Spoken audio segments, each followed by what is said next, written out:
Power Athlete Nation, summer is weeks away and you got to get that body right. Now, whether it's to pack on a little bit of muscle to fill out those pants and fill out that t-shirt, or to lean out and show off those abs by popping off that shirt, we got you covered.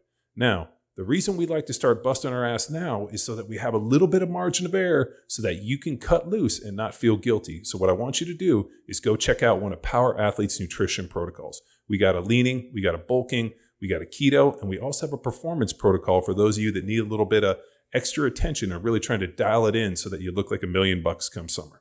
To learn more, head to powerathletehq.com/nutrition to find out which protocol is right for you.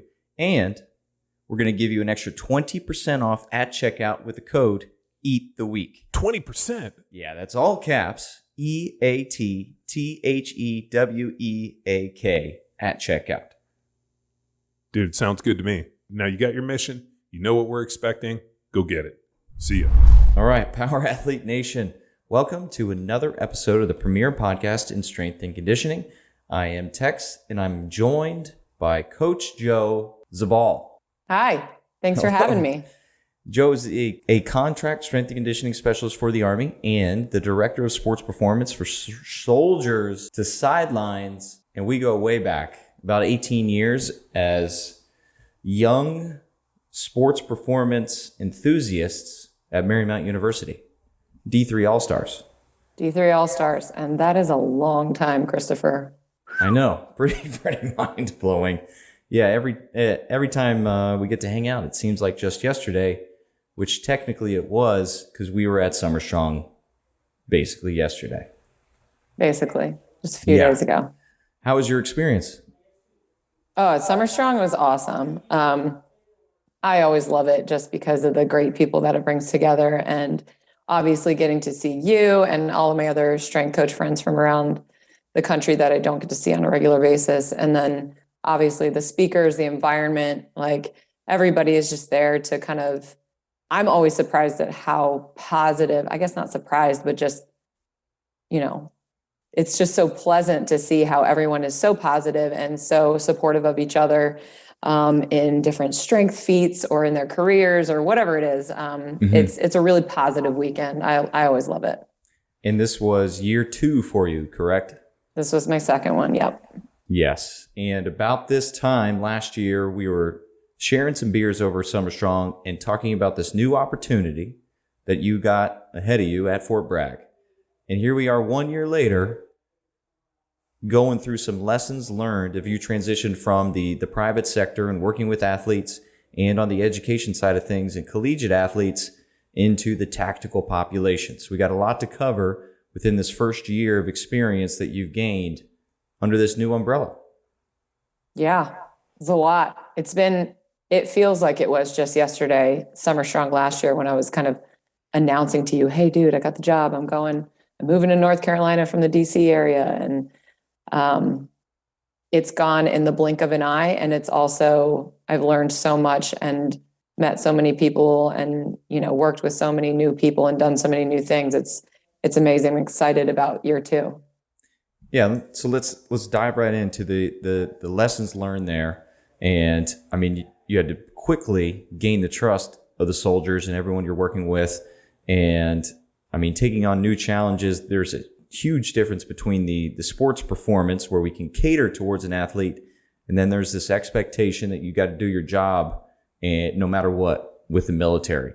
So speak to that. Like, what was this transition from this perspective of performance on the sports side of things now to the tactical side? Yeah, it's a little bit different than you might think in terms of like the performance. You know, I think a lot of it depends on the college athletes that you're working with. Some of them are like, I just want to play my sport. You know, I don't want to be in the weight room. Some really want to be in the weight room. That's like a culture from team to team. And you actually see that from team to team or from individual to individual within tactical, in my experience anyways. So there are some people that really, really value the performance side of things. And then there are some that are just trying to pass their ACFT and like as much as they need to and get the minimum or whatever they want to do. But I think that's where we come in as coaches, kind of giving them a little bit more education along those lines and saying, hey, like, you know, you can crush this thing. You can hit, you can max this test. And here's why you're not doing so well right now. And here's how this, not only are you going to pass the test or max the test or do well on the test, but here's why we're training, because for real, why we're really training is to make you better at your job and, performance ready in those tasks that you'll actually have to do. Right. So when I'm, telling them like, okay, cool guys, like I've had this talk so many times recently, actually in the past month or two, to try to explain why, okay, the Army is very linear, very sagittal, right? Everyone wants to run forward, ruck forward, squat forward, lunge forward, all of these things, and does nothing in the frontal plane. And yet, when we run and we go into a single stance, we're moving around in the frontal plane quite a bit, or we're anti-rotating, or we're doing a bunch of stuff that is not just sagittal, right? Or not just linear. Mm-hmm. And I think this one is getting through, this message is starting to get through a little bit, because some of them are kind of like, well, we only run the ACFT once or twice a year, right? I'm like, oh yeah, that's cool. So yeah, you can prepare for it in the 4 to 6 weeks beforehand. That's fine if you're fairly fit. But also, if the very first time you change direction is in the ACFT, that's why you get hurt doing the ACFT, right? Or the very first time your ankle does a lateral movement is when you're doing land navigation at night and you step on a tree root and it just goes like that, and you've never introduced any type of proprioception in your foot and ankle, and you've never gone lateral with it, then you're not going to be able to negotiate that sort of force going through your foot, ankle, knee, hip, back, whatever it might be. So kind of telling them those two things, like, hey, when you have a pack on your back and you're doing land navigation at night, or when you jump out of a plane, or when you do the ACFT, or God forbid you have to do sports PT where you go play volleyball or basketball or soccer or something like that for the first time, and you just get destroyed. Murder ball. Yes. Ankles everywhere, knees wrecked. What is a hip? It's all gone.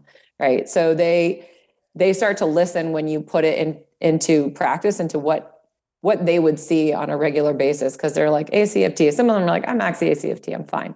But I'm like, okay, cool, max it. But like, do you stay healthy? And do you know that even though you did really well, you may have done something, some micro something to your body, because you have not introduced the proper load in that plane on a regular basis. And when you went all out with your adrenaline going and you cut and changed directions, that even though you didn't get an acute injury, you might have done some damage. So giving them those messages and helping them understand their bodies a little bit better as it relates to the things that they are required to do is also helpful to just kind of get their buy-in. Do you bring in the formal strength speech of planes of motion or anatomical body parts into the conversation? Or is it strictly just references and then here's these different exercises? Yeah, so it's a mixture of both, right? You can't just go straight into, hey guys, we got to get out of the sagittal plane and get on the frontal plane. Like they're going to be like, why? I hate you. So of course, like I bring in those examples. I've been using cause this is real talk. Like this happened. Like a guy came in and was like, oh, I stepped in a hole on land nav and broke my ankle. Right. Or I, stepped on a tree root, rolled my ankle, or, we were rucking and I just took a weird step or whatever. So just giving them those, like they know when they jump out of a plane, like things could go wrong, right? But you're not really expecting it when you're just like walking around with a pack on your back, right? So in those situations, they're like, oh yeah, that could happen, or that happened to my buddy, or that happened to me. So giving them those real life examples, and also kind of giving them that stark contrast of like, you guys train for a lot of different things all year round, and you do them over and over again, and you do them well, and you load your body and you introduce stimulus to your body because you know you're going to need that capacity in your body. Well, if you're not introducing stimulus in the frontal plane, right? And I don't know if I say frontal plane, sometimes I do, sometimes I don't, depends on the group. But side to side movement, then, that first time your body has to negotiate and navigate that, vector of force going through the body, it's going to say, whoa, what's going on? We've never been here before. And it might freak out. It might manage it well, but it might freak out. So let's not take that chance, and let's go, hey, in a controlled environment, in a training environment, and where I'm telling you, and your sets and reps, or the command go, and you can react on a go. Let's get that load on your body then. Let's introduce that force then. And then maybe your body will be able to manage it when it comes at full speed, in real time, under load, full force, all of that stuff. Yeah, this is a cool thing, 'cause in August 2022 at NSCA Tactical Annual Training Conference, I'll be presenting with pal Dr. Levi Garrett on this exact thing, where we introduce different planes of motion, foot positions, a little chaos into your normal training session. And the presentation title is How to Coach Your Athletes, your tactical athletes, or tactical professionals, they like to be called. How to coach your tactical professionals, how to lift terribly well. So that's essentially it. Introducing different planes of motion, foot positions, and the awkwardness in the weight room, and asking them to navigate either back to a neutral spine or to maintain that hip position as they're moving through some interesting experiences that you can create in, keyword, controlled environments. Exactly. I'm so excited about that presentation. Well, it's a practical, so I'll be looking for participants. I thought we already said this, Chris. I will participate. I will do it. Yes. And Coach Dave Terry has volunteered to be the dead weight. So it's a big dead weight. I know. Dave, I love you, buddy. All right. Love you, bud. Let's, continuing to explore that, do you get the opportunity to work one-on-one with athletes more so than teams? Or are you finding more training partners coming together, or is it still all one-on-one? Yeah. So we, there's a mixture. So it's a huge mix, which is one of the more difficult parts of my job to navigate. We have some people who are natural training partners. They don't even work together on a team or, within the same battalion, but they have kind of magnetized to each other because of their particular goals. Like they both lift super heavy. They like the powerlifting kind of thing. And so they're buddies and they lift with each other every morning. Right. And then we've got guys who are on teams who, for better or worse, are kind of doing their team time and lifting together. Right. And that's what they do. They do things as a team. And then we have just these one-off individuals, and I've had run the gamut of, postpartum, right?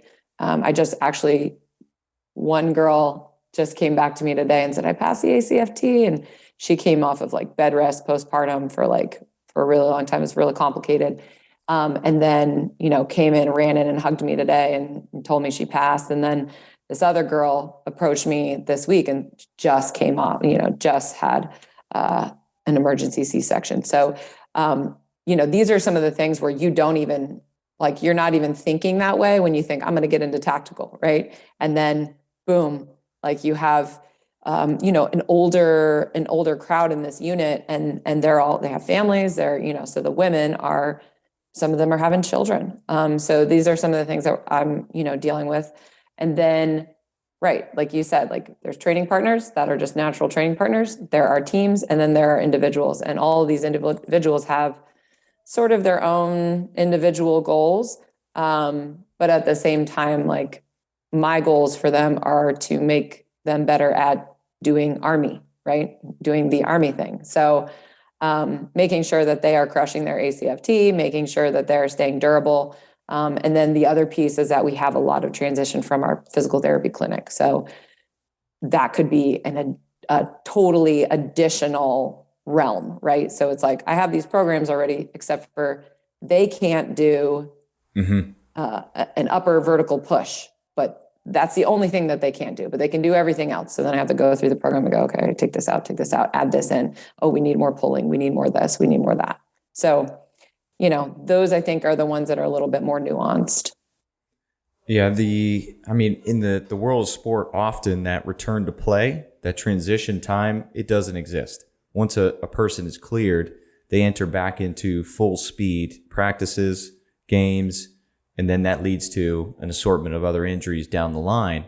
Now, you have this opportunity to then work within and have a formal return to play practice. How important is that opportunity for the tactical community? Because I know some individuals that as soon as they're cleared, they want to go that full speed. But yeah, coach, you got to intervene here. Right. Yeah, absolutely. And so I am super, super grateful that I work with an amazing sports medicine staff, and they will pull us in even almost on an original consult a lot of the time, if it's not like, something super, super crazy, like a broken leg, like we can't do anything right then and there. But sometimes they will pull us in on an upper body only, core stability only, and then like the people can crutch around from exercise to exercise. But we have such a great collaborative team where they will pull us in, and when they're in that sort of transition phase, one of our PTs or our ATCs will be like, "Hey, can you come watch them squat? Can you come watch them RDL? Can you come watch them, whatever movement they weren't able to do before? I know how I think it looks. This is the PT talking. I want to see how you think it looks and see if we agree on that." And then I'll be like, I'll come look at it and say, "Well, have you thought about this?" And they're like, "Oh, that's a great point." And seeing it from both sides at the same time with that patient, that soldier right in front of us, that I think some of the most valuable time I've had there is having those consults where it's like, yeah, I can't quite figure out why this guy is moving in such a way, right? Okay. Oh, do you see that? Cool. Let's try this. And like, there are a bunch of different things where I remember going in and I couldn't remember this guy. He came in to the gym more recently and was like, "Hey," I remember seeing him when he walked in this time too. Gigantic dude. Super. I was like, that guy could crush anyone. Like, he was just gigantic, imposing, like this big old dude. And he walks up to me. He's like, "Hey, Joe." I was like, oh my God, he knows me. I don't know who he is. And he was like, "You fixed my squat a couple of months ago. I just want to thank you. I PR'd the other day." And I was like, I did nothing. What are you talking about? And he's like, "I was in the clinic." And I was like, "Okay, I saw you one day. I saw you for 15 minutes one day." And that's amazing to me already, like the impact that you can make just by caring to like take a look at somebody's form or technique or something. But he could not figure stuff out. And it was in a moment, and I was like, he's not a kinesthetic learner. Hold on a second. And I took my phone out and I videoed him and I showed him, and he was like, "Oh my God, that's what I look like." And we had been cueing him. We had been telling him for a while, and he just couldn't get it. And I was like, I don't think he can feel it. And so then I showed him in the video, and then we cued him with like a couple other things, and he fixed it. Like, he had the ability within him. He just didn't neurologically know how to organize his body in order to get the movement right. And once he saw it visually, which some people like can only learn that way, right? Or primarily learn that way. He was like good to go from there. So I was like, what? There are simple things that, from your experience as a strength coach and years over here and, whatever, that it's funny that you can contribute that are just little small things that you might not think matter. And then months later you hear that they matter, and that's a big deal. Yeah. People hold on to them. Are there any mirrors in your weight room or the clinic? No mirrors. Mirrors go a long way. They get a bad rap. Do. Especially when it comes to curls. You mentioned you learned something with the postpartum athletes that came in that you didn't expect. What are some other things that you didn't expect to learn, or opportunities that presented themselves over the past year? Oh man. I think coming from collegiate and even as an instructor at the university level, you tend to be a little bit more, because you're dealing with, younger adults, right? They're 18 to 21-ish. You tend to be a little bit more like dictatorial, right? Like, I am telling you this is what's happening. You do this, right? And I am the coach. With this crowd, right? They're in their late 20s to mid 30s-ish, like they're a little bit of an older crowd. And so being more like humbly collaborative with them has gone a long way. Like, I can't just go in and tell them and just like, I'm going to teach you this and I'm going to educate you and this is how it's going to go. And I'm not even like that in the first place. Like, I'm not a very like, boom, boom, boom, this is how we're going to do it, coach. But even kind of like taking charge, instead of humbly stepping back and saying, what can I do for you? Like, what would make your life and your training and your, day-to-day better? And asking them for feedback, and saying, what did you think about that last session? And that's a very vulnerable place to be, because you just want everybody to like tell you all the sunshine and roses about how much they love you and how much they love your programming or your session or whatever. But when you ask that question, you have to ask it honestly. And you have to be ready for them to be like, that sucked, or like, that's not as good as XYZ other workout I've done, or I want to do that over there, right? That's going to happen. And you have to be okay with that, because if you want their ear, if you're trying to get, win hearts and minds, it's not going to happen through a dictatorship, right? It's going to happen through collaboration. And like I said, very specifically humble collaboration. Mm-hmm. You have to ask them for the truth. And sometimes that truth stings a little bit, but I would rather the ugly truth than a beautiful lie, right? So like, I would rather have somebody just tell it to me so that later I can learn from it. And I'm learning fairly quickly that this XYZ does not hurt. Does not work, right? So one of the things, like, you just can't put more than one corrective or like weird or unsexy exercise in per day. Like, they just cannot. Even if you superset them, they cannot. They're like, oh, this program sucks. Like, immediately they're like, no, I don't want to do it. And I'm like, you need this. And they're like, no, I hate you. I'm like, well, all right, intent, I hate myself. I will change intent, if they're not, even though it's written and it should work, right, if they're not aiming and focused and intend to hit the pattern or the movement, the expectation of execution, the carryover in which was dreamed up and written into the program will not happen. Correct.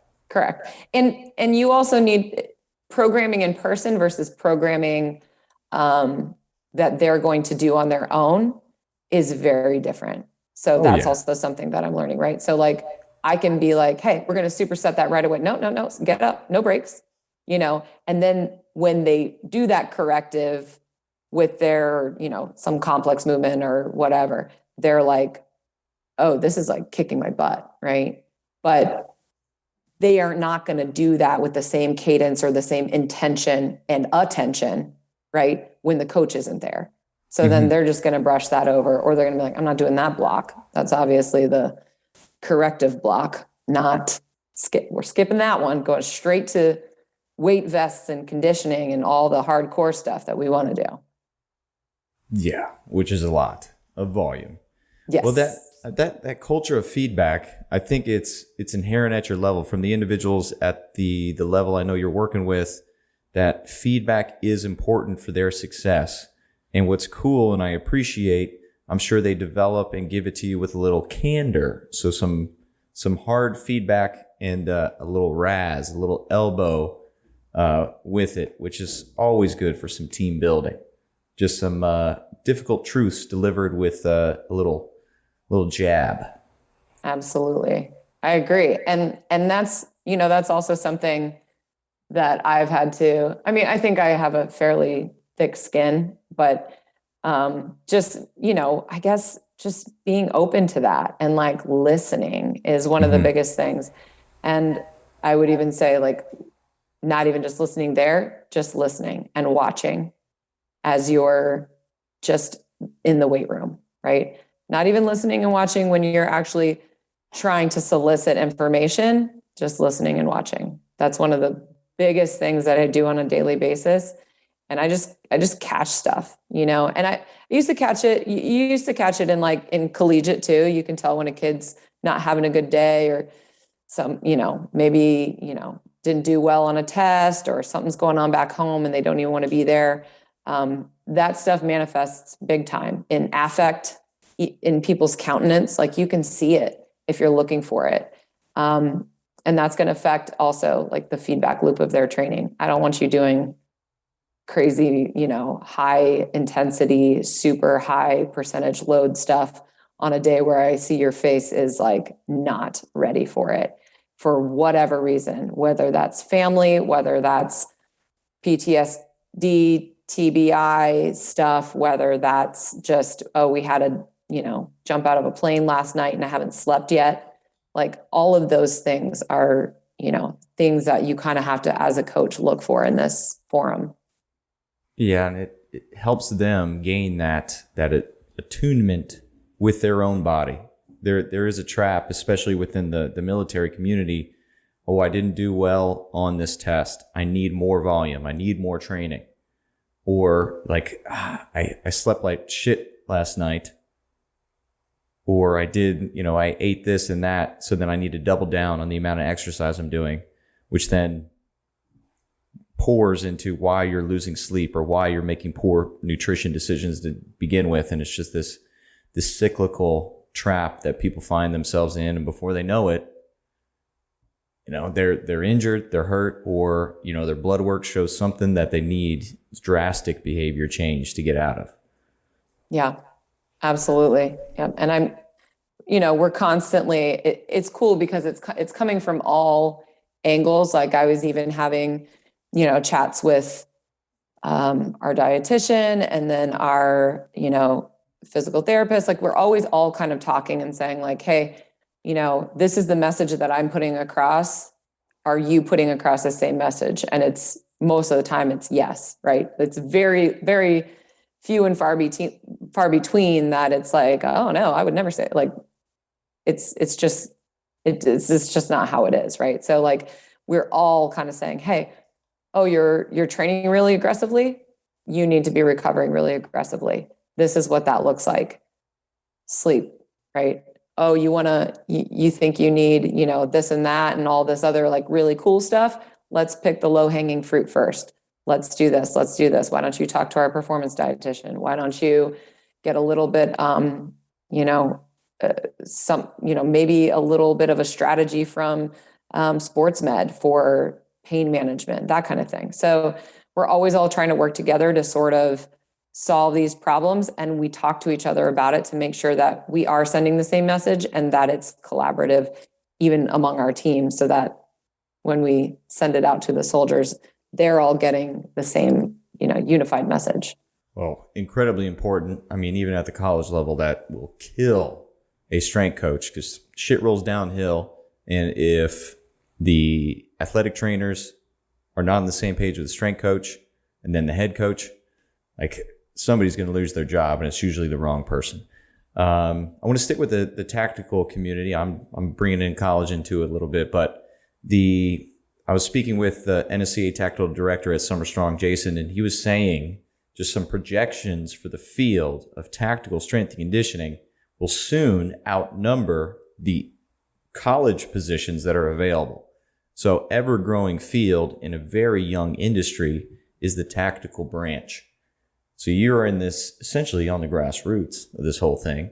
Like, how beneficial is taking sports and bringing it into your tactical experience? Is that necessary? Or can a young coach just hit the ground running right into tactical with, minimal coaching experience? Oh man, that's a doozy. That's a loaded question. So a couple things. Yes, tactical is in its infancy, I guess you could say, but like, I am by no means like, anywhere close to being the first boots on the ground. Guys have been doing this for 10, 15 years, at a very organized level. And then, way farther back before that, obviously. So I'm, standing on their shoulders right now. So credit to them. And you know, right now, H2F is pulling in a lot of really young coaches, right? And I would say to pull in, yeah, you can pull in, somebody from college that's been doing stuff with sport, like field, court, sport athletes, or you can pull people in from regular sport, right? Not even as a strength and conditioning coach, but now who has the proper certification and all those things. Or, your everyday like person who really has just gotten into the, exercise science and is really enjoying it and all of those things. I think what matters, this is my personal opinion, I think a lot of people can be good on paper, and a lot of people can learn the skills that you need to learn for programming, for I need to understand what conditioning looks like. I need to understand these different types of methods of, strength training and all of those things. But I think that getting coaching time under your belt is paramount, right? I've been coaching for 20 years, like 20 years, what? Because I started when I was 17. I was coaching an under 17 team because I was in college already. And I was coaching an under 17 volleyball team, all the way through college. And then I became a strength coach. And then I was an assistant volleyball coach for 11 years, right? So since 2002, I've been coaching. And so I think that helps me to just be able to say, yeah, I can go coach anybody because I know how to talk to people. And obviously, oh my God, I'm still learning, like every step of the way, I'm still learning. But at the same time, that is what has made this transition so, I would say even seamless, besides like all the Army talk, like I still don't know all that stuff. And I'm always like, slow down. You used 17 acronyms. That's need it. help. A lot of acronyms. It's just I'm like, you just said a whole paragraph of acronyms. I don't know if you said any other words besides articles and acronyms. And so sometimes I just laugh in people's face when they talk to me like that, because I'm like, I don't know what you're saying.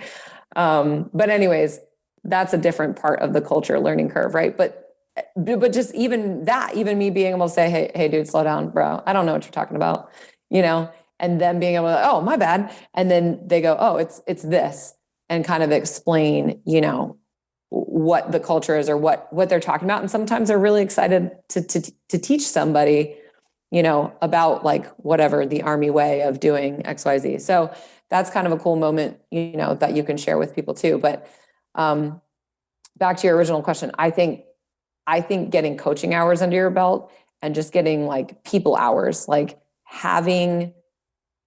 knowing how to talk to humans and knowing how to convey and teach. And you and I talked about this last time, like what circumstances have you taught under, right? Have you taught 7-year-olds?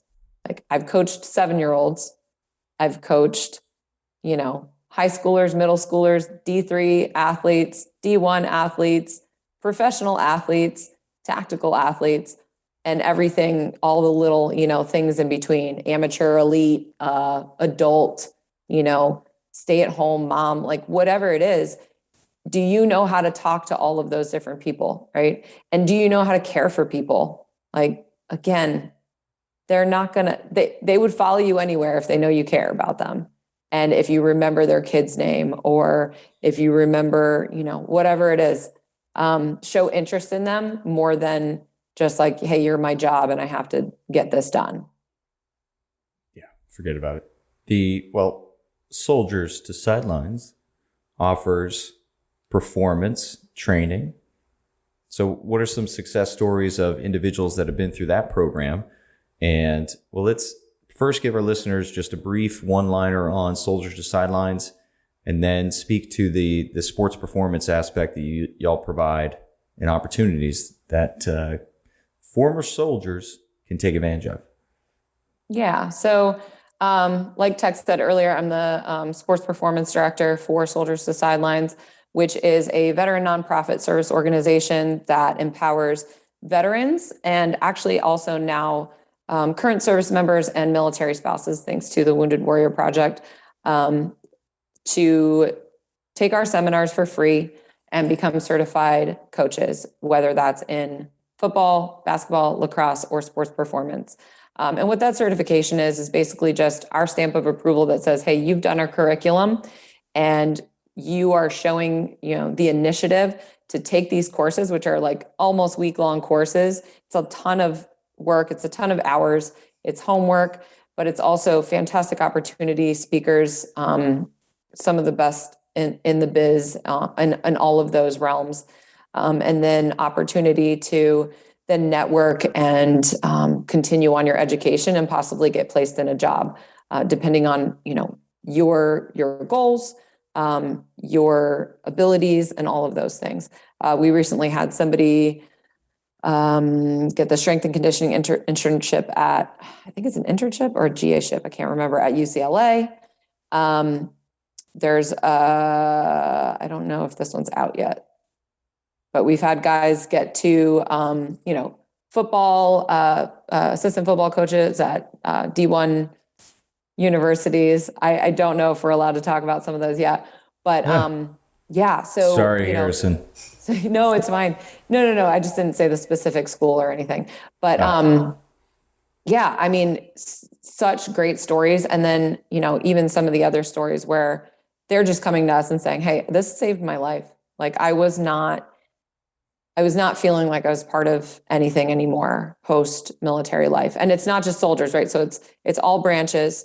We're fully joint. We have, Coast Guard, Army, Air Force, Marines, Navy, everything, Space Force.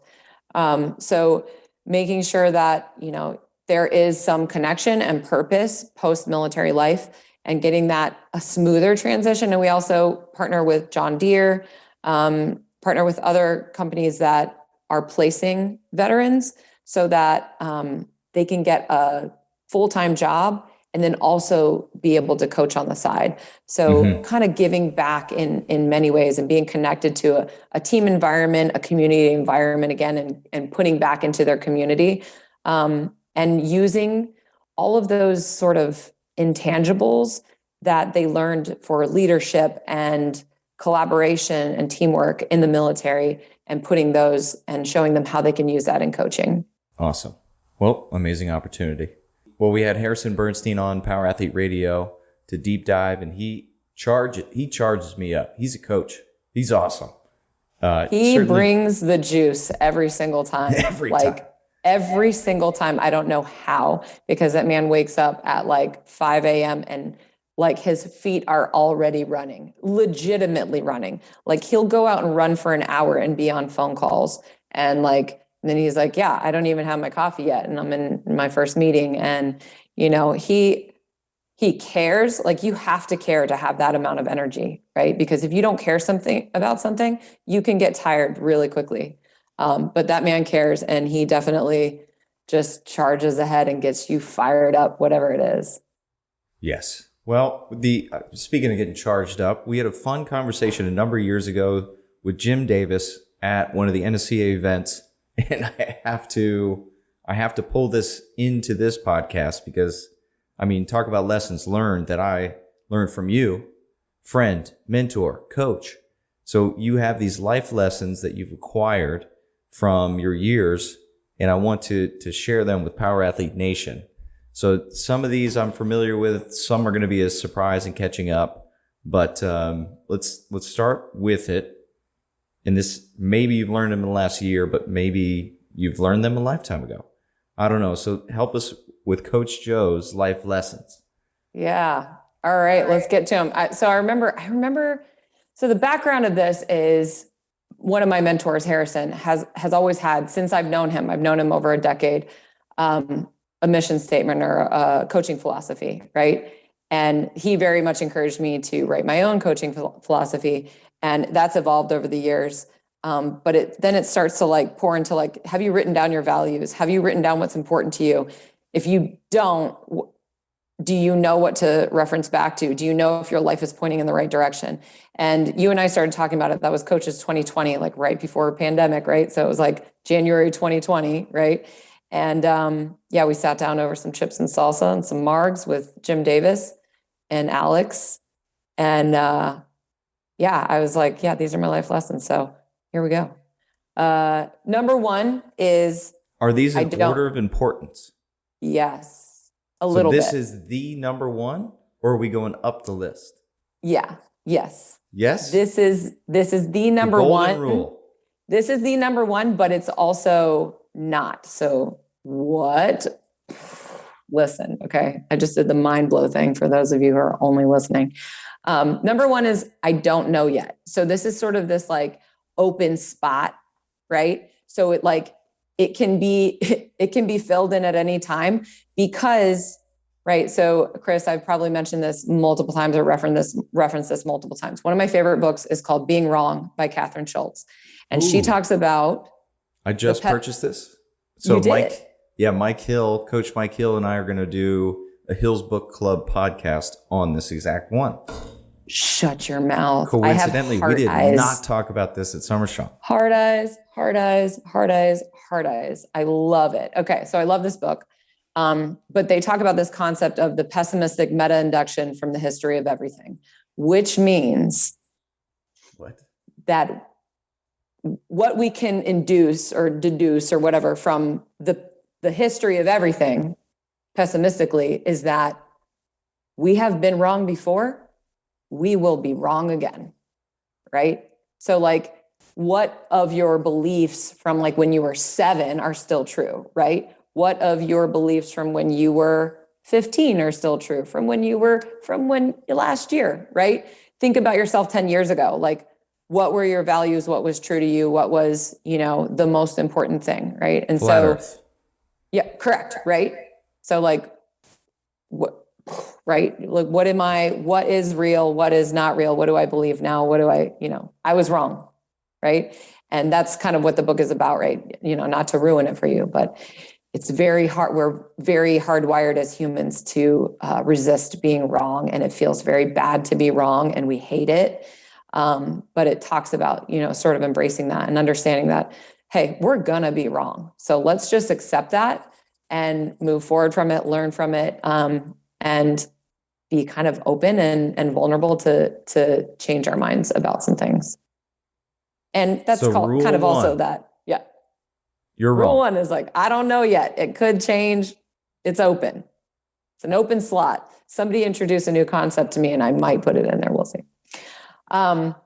Number 2. So this is actually one of my most important ones that I know so far, that I know.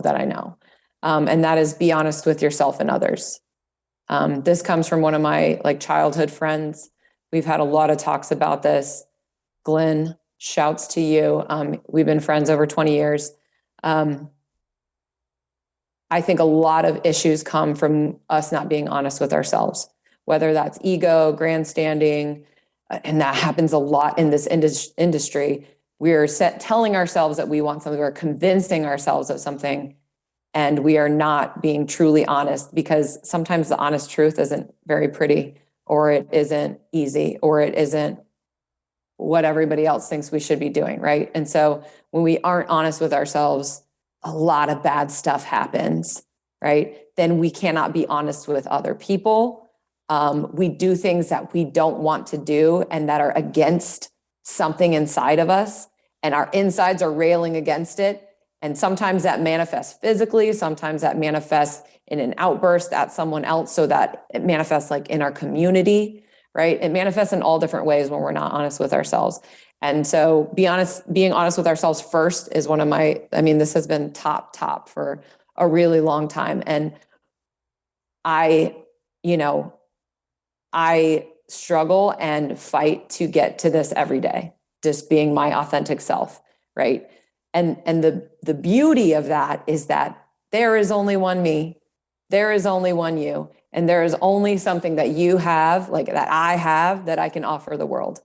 And I am leveled by that responsibility daily. I think about that because there's something in me that nobody else can offer, no one, right? And I have a responsibility to offer it to the world. And so me being authentically me is going to be the best thing for everybody. And you being authentically you is going to be the best thing for everybody. So I think when we're not honest with ourselves, and we're not honest with others, bad things happen. And I think excuses are also a form of dishonesty. So when we're starting to say like, well, we're not being honest with ourselves. So starting to take accountability, take responsibility for the things that we have done, being truly honest with ourselves is when magic starts to happen. Yeah. And I mean, working with athletes, you see it every day. You just want to give them one fix, one direction. And then they come back with, no, I didn't do that. And they're arguing against it. And it's almost like, hey, my friend, we're on the same team here. I'm just giving you one observation that I saw. But then that same high schooler mentality that they have against, the cue's direction for whether it's sport or in the weight room, we as grownups, we're still doing it all the time. And for bigger issues, challenges, opportunities that we face as adults.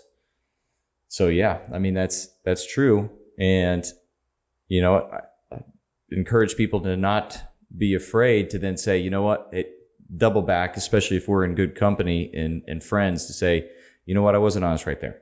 This is how I actually saw it, or my experience, or my feelings. And, just continually to not be authentic to the people you're working with or friends. It's holding back their performance as much as would be your athletes if you did not tell them what they needed to correct. And this is from Greg Walsh's presentation at Soar Next Summer Strong 15. Every rep will cost you. That was a powerful statement that he said, meaning if you as a coach see something and don't say something in terms of cue and correction, eventually it's going to become a poor habit pattern for the athlete and catch up to them for an injury. Or, a behavior. If you're not calling yourself out for something or being honest with yourself about something, then that one little lie, dishonesty, poor action starts to grow and grow and grow. And I can see why this is so important. Yeah. Like even what you just said, like think about working out by yourself versus working out with other people or working out for the gram, right? Like how do those reps differ? Right? Are you being honest with yourself? And I love that you said like even calling back and being like, hey, wait a minute. I wasn't fully honest right there. Let me rectify that right away. How impressive is that when somebody else does that in your presence? I'm impressed by that. That's difficult, vulnerable work. And I'm never like, oh, he lied, right? If the person in fact rectifies it right away, that's impressive. What do we got next? We got number 3. No one's coming to save you, princess. So this is really just about making sure you are building the life that you want if it's just you. Now, I am all about community. I have a fantastic community that has rallied around me in so many instances in my life, and I cannot do this alone, right? I have not done anything alone. I am not where I am without a million other people.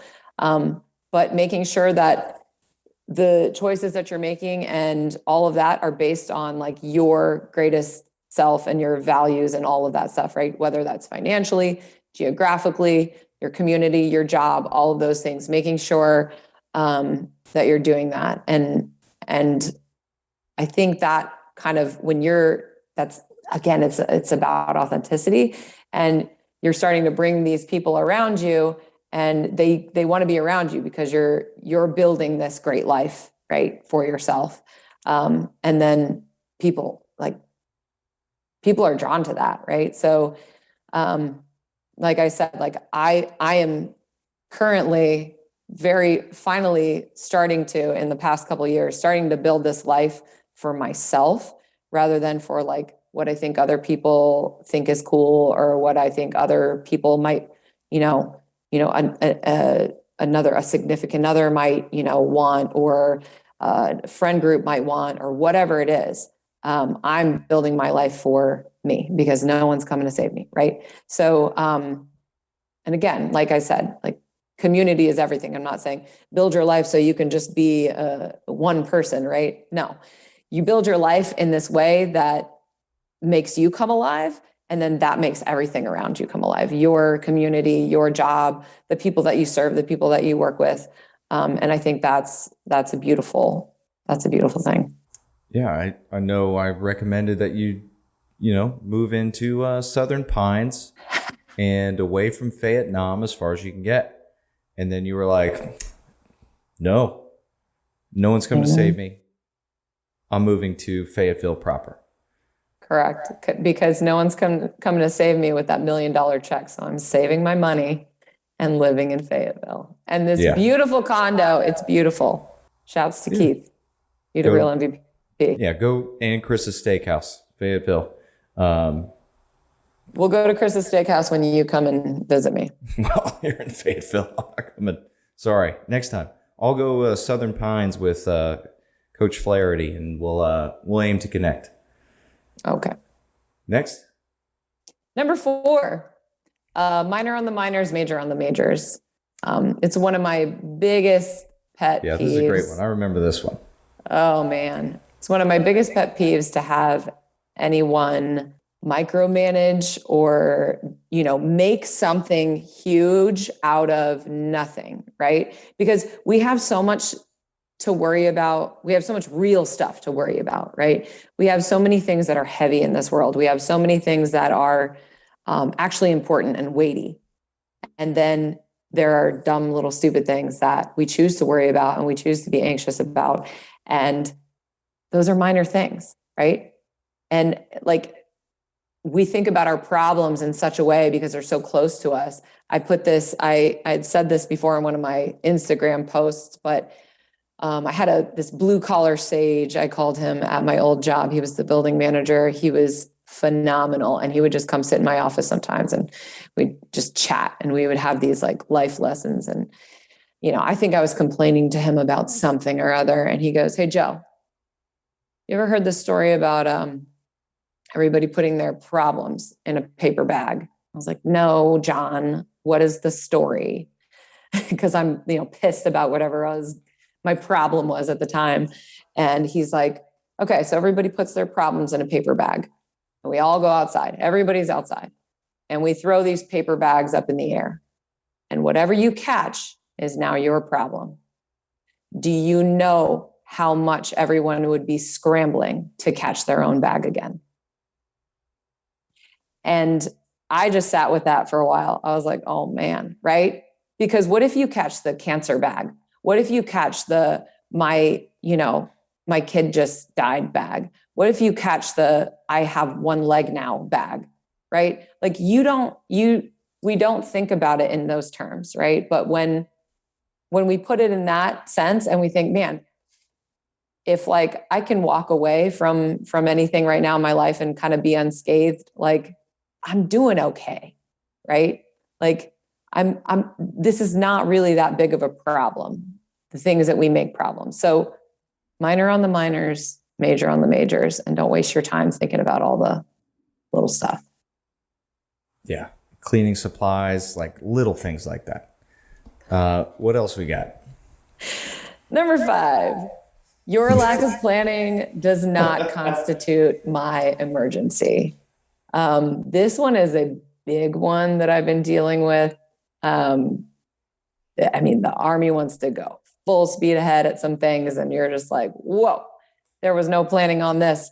It's been in every job in my life, right? Somebody forgets to do something or somebody wants something done right now because their boss is telling them they want it done right now. And then they bring it to me and they say, "This is your problem. You need to do it right now." And I'm like, no, that's not on my calendar actually. Right. So your lack of planning does not constitute my emergency. This also takes the guilt out of saying no. Actually, sure, I can do that, but not at this time. Or no, thank you. That is not in my wheelhouse, or that's not part of my responsibility. I'm not going to do that. Now, this is not me saying don't be helpful, don't lend a hand when someone is in a real bind. But there are some people who are demanding and entitled in telling you that they need something immediately, when really the lack of planning was on them, right? Mm-hmm. So, and then on the other side of this, so if you're the person who didn't plan, and I've been that person, right? this is also about setting expectations for things that are outside of our control. So like, I need to get this thing done, but guess what? I need this other person to get this thing done, and I can't force them to do it. It's outside of my control. So I need to set that proper expectation and go, all right, I need this other person. I planned poorly. I need to give them time to do this, and I need to be gracious in asking them to get it done, right? And I need to also be aware of my expectations. I just started reading Atlas of the Heart by Brene Brown. Fantastic. She starts off talking about stealth expectations and how we don't always know what the expectations we have are, but we have them. So like, say you're going on a vacation with your family or something like that, and you're like, oh my gosh, it's going to be wonderful. Like, I'm going to wake up every morning really late and drink my coffee, and it's going to be quiet. And then I'm going to read my book, and I'm going to journal and do all these things. Like, those are your expectations. And whether you're saying them consciously or subconsciously, like, we have those things. And when they don't happen, right, we can react in negative ways to those things, whether we know it or not, and whether we knew we had that expectation or not. So going into even something like this past weekend that we were at, Chris, like going into Summer Strong and going, what are my expectations of this? And what of those things are actually in my control, right? My expectation of myself was to take pen and paper notes. That's 100% in my control, right? But whether or not I'm going to get like this, I'm going to get all these wonderful nuggets out of every single speech, and that's not in my control, right? So having that expectation and having like something attached to it is a little bit dangerous. So just kind of like naming that is also part of this expectation management and planning, so that we're not making our lack of planning someone else's emergency. Yeah. If you're working on a team, especially, this becomes incredibly important.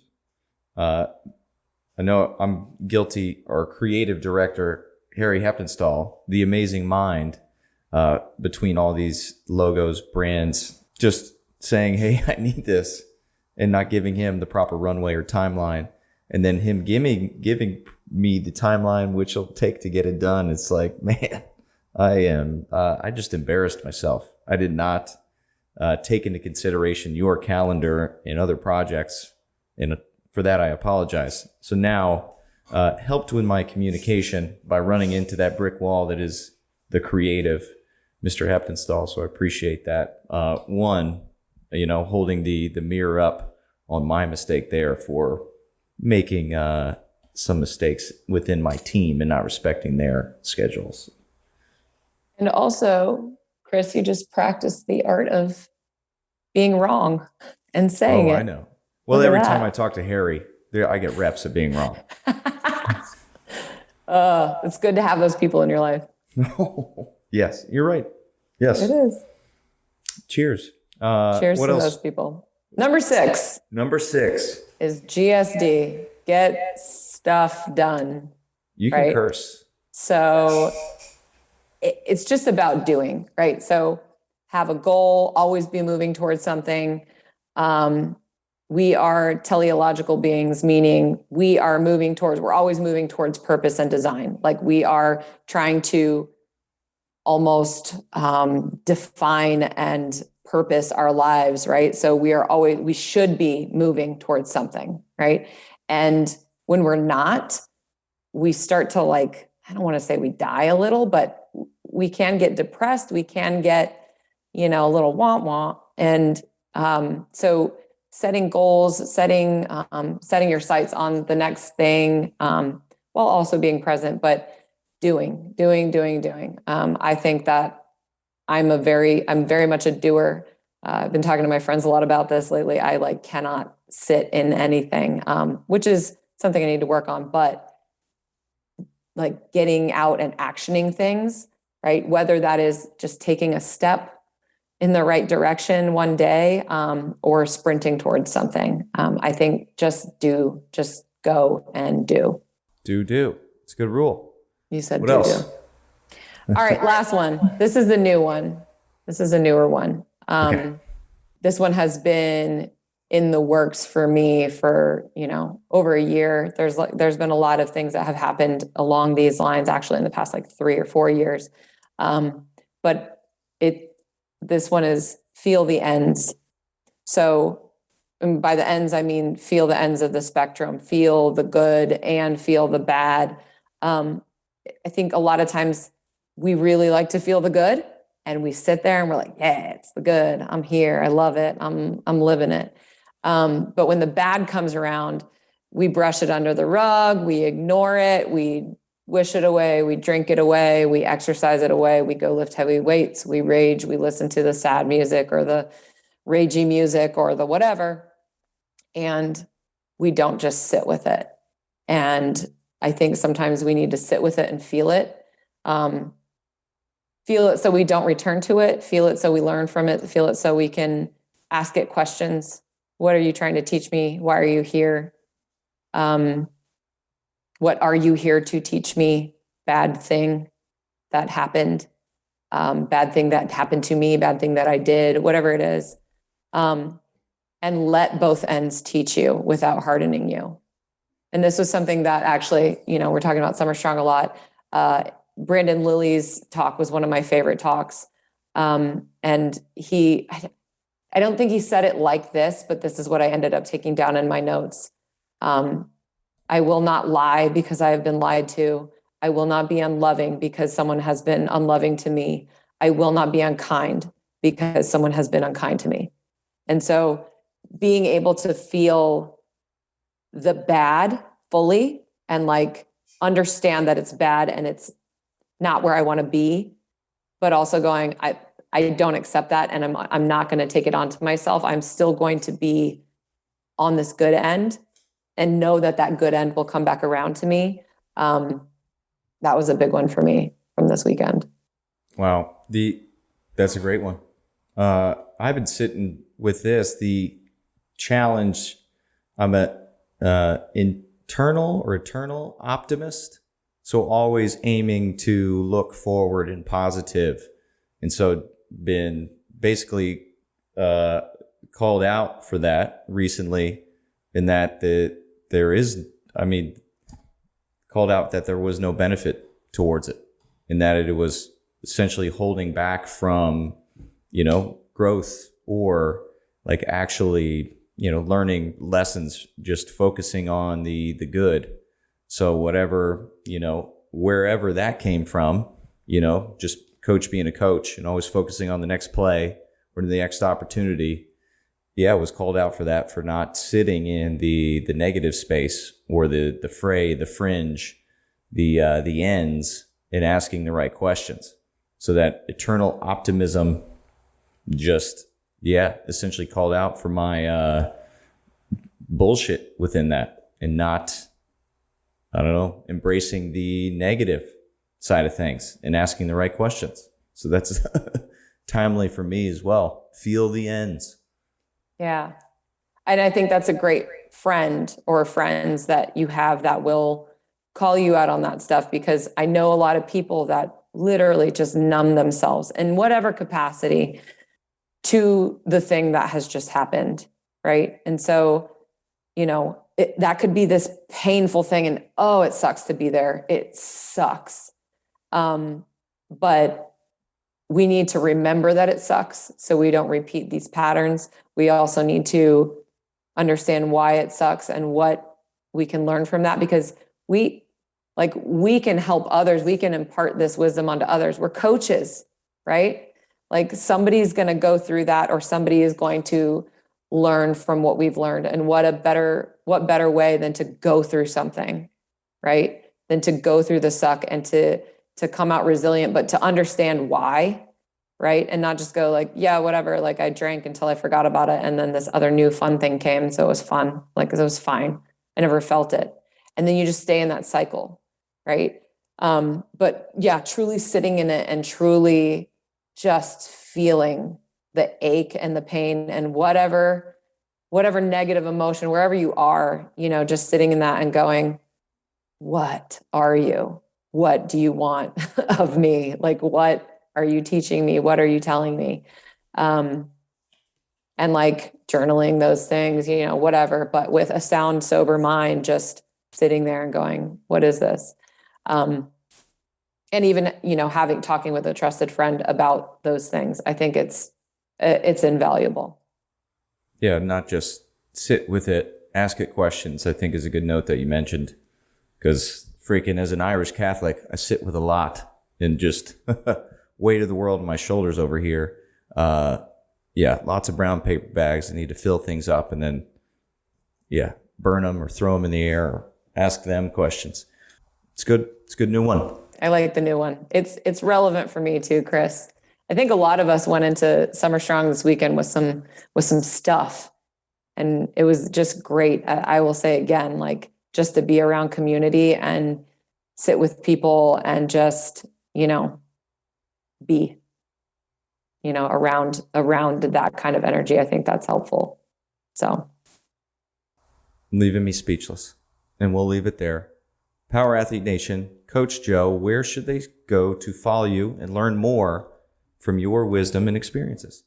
Oh my God, my wisdom. You can go to at coach_Joe_, no E, just JO_ on Instagram.